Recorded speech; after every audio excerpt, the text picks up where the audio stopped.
Hi everyone, I'm Shelly from There's No Place Like Home at redheadmom8.wordpress.com. As a mom of 11, I actually have 3 kids who are no longer of school age. My oldest son graduated from public school and my second and third graduated from homeschool. Currently, I have 2 other kids who are in high school. And yeah, I get a lot of questions about homeschooling high school. And you know what? I don't really talk about it all that much. And I don't even really write about it all that much on my blog. And the reason for that is because by the time that my kids get to this age, they're very hands-off. I don't really have to help them with a whole lot. So I don't really have a lot of material to share with you about homeschooling high school. But I do have something to share with you today. I'm going to share 3 hacks for homeschooling high school.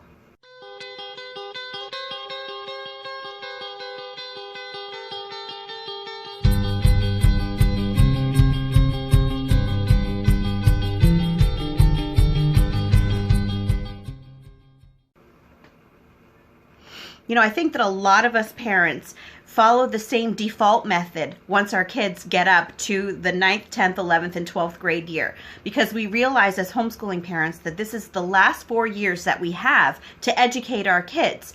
And so what happens out of fear and out of just wanting to make sure that you do everything right is we end up trying to replicate the public school method, which a lot of us realize doesn't really work very well. And in addition to that, how many times have you heard people lamenting the fact that high schoolers just don't know how to live in the real world upon graduation? They just don't learn the necessary life skills in school. Yeah, I hear that all the time, but yet, what do? We start replicating that public school method. So today I'm going to share with you some hacks that I've picked up along the way with homeschooling high schoolers. And you know, I'm going to share with you that none of them are magic pills. None of them are going to be transforming. What they are some things that you probably already know in the back of your mind, but it never really dawned on you to use them when it comes to homeschooling high school. So the first hack that I have for you today is the children's section of the library is not just for children. You know, when I had my very first homeschooled high schooler, as soon as she started those high school years, I immediately felt that she could no longer use the children's section of the library. Now, first of all, I have to point out, we heavily use the library. Since we have so many children, frugal homeschooling is our thing. Like, that is how we keep going, is with frugal homeschooling. So the library is something that we use more than anything else. But for some reason, I had this notion that since she was now in high school, the children's section was no longer for her, and I expected her to start using all of her materials from the adult section of the library. Well, after a while, she didn't like that very much, and I started to see why when I started looking at the books in the adult section and the children's section. Now, I'm speaking of nonfiction books here. What I noticed is that the books in the children's section carried just as much information as many of the adult nonfiction books. The difference was that the children's books were interesting, they were colorful, and they were written with clarity.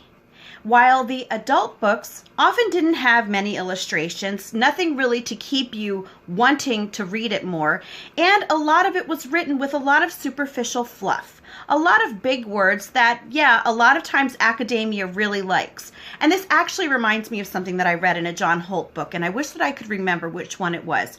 But he basically cited a study in which 2 college students submitted basically the same paper at 2 different colleges.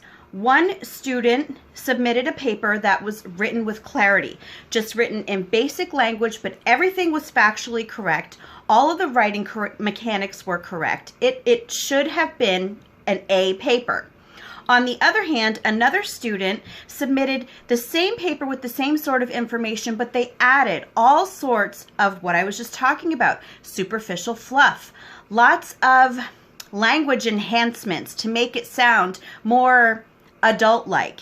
And what ended up happening was, even though that paper that had all of the enhanced language did not have any more information than the one written with clarity, it received a better mark. And so that's really what this has me thinking of.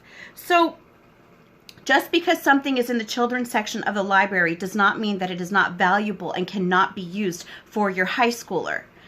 There is so much information available in the children's non-section area of the library, nonfiction section. I was wondering where I went wrong. The nonfiction section of the library has so much information that it beats out any textbook anytime, because a textbook might be this thick, yeah, but the library has shelf upon shelf of topics, even in the children's section. So I want you to keep that in mind.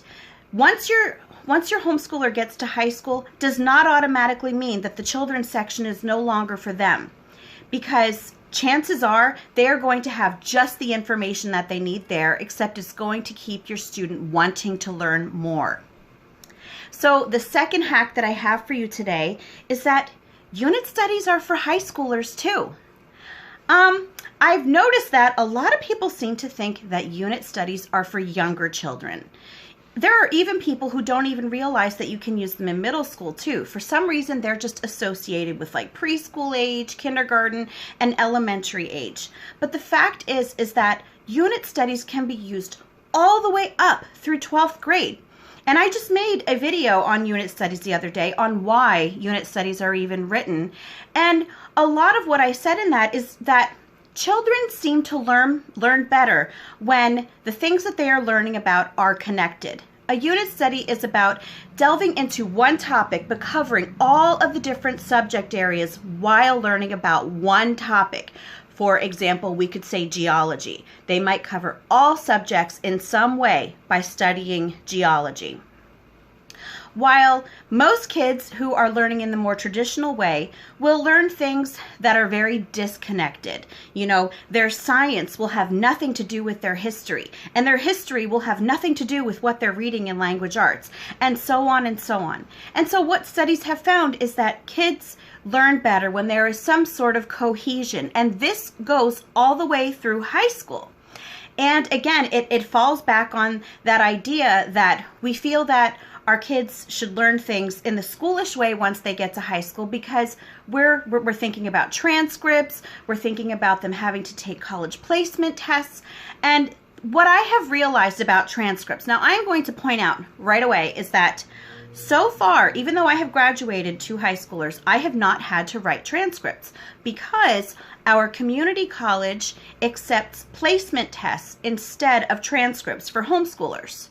But I have found an excellent website for transcripts in case I ever do have to write them, in case one of my kids decides to go to a college that does not accept placement tests. So I have that resource already, and I've read it so many times. And what the resource, which I will link in the description box below, what it has helped me to realize is that homeschooling high school should not focus on how you're going to write the transcripts. Homeschooling high school should focus on how your teenager is going to learn best, how they are going to retain things best, and how you are going to support their interests, because chances are by the time that they are at this age, they at least have some hobbies, some idea of what they might want to go to in the future. You should never focus your homeschool high school years around a transcript. They can easily be written to fit any style of learning. Just ask an unschooler. So, the third hack that I have for you is just to let life schooling take the lead. What is life schooling, you might ask? Life schooling is simply living life and learning through life. Does this mean that your high schooler should never do any sort of work when they're in those last 4 years of school? No, it all depends on what your preferences are, what you are comfortable with. Yes, there are some unschoolers, aka life schoolers, who don't do any sort of structured learning. But there are others like me. I am a relaxed homeschooler. I'm not an unschooler.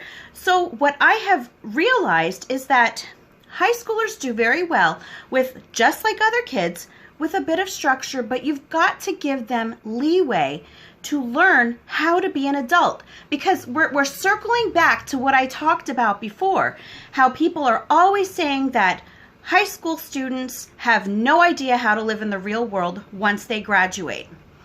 as homeschool parents and as homeschoolers, you all have a fantastic advantage because you can use those last 4 years to help your child transition into adulthood. You can use those last 4 years to show your child, your teen, what it is that they need to know upon graduation, upon stepping out into the quote real world, which very likely your homeschooler has already been living in anyway, at least more than those who are stuck in a building all day long. So what that can look like is if your high schooler wants a job, let them get a job. If they would like to take an apprenticeship, let them take an apprenticeship. Let them partner with you on doing budgeting for the house, or showing them how to do home repairs, or just sharing with them any sorts of skills that they are going to need to know in the adult life.